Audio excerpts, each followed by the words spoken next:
I want to go ahead and make this video since the bosses are respawning tomorrow for most people. But most of this information was from my progression guide series, so you want to know what to do on a daily basis, make sure you check that out. Since we have a day to prepare, I wanted to go ahead and talk about the exchange door. So starting out, I want to talk about supplied materials, and that's essentially the tuna cans that you get from the kitty house. But I believe this is the best one because you can buy relic shards, SSR and SR, but they are weekly. On top of that, you want to get the monthly thing, so to get everything in this store is going to cost you 4,600 tuna cans. But remember, you do need these resources to also upgrade your buildings. So I recommend that you don't go to the exchange door until we kill our bosses tomorrow, to where you're going to get extra materials for each of the houses, and you're going to get the quality building materials to upgrade your building. And then the monthly items with the joint supply chip and the limited matrix row. Then you can upgrade the pumpkin house, that way you can get these monthly limits.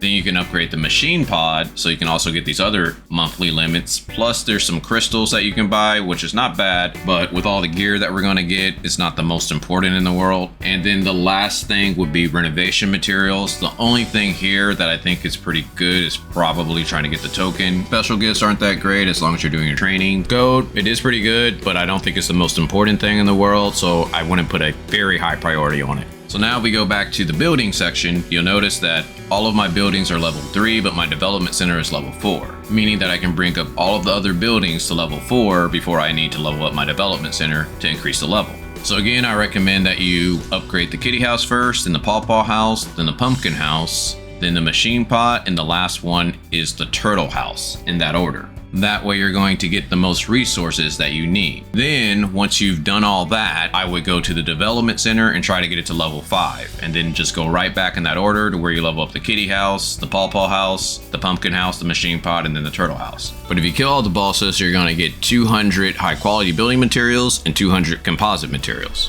as well as 280 materials of each of the other building materials. So that means you're going to get 280 tuna cans, 280 fibers, and you get the point. So you could try to math this out and level up maybe the kitty house and the development center, but again, I just recommend doing them all in order of priority. But hopefully you found this helpful. If so, feel free to leave a like and a comment. But other than that, talk with you guys later.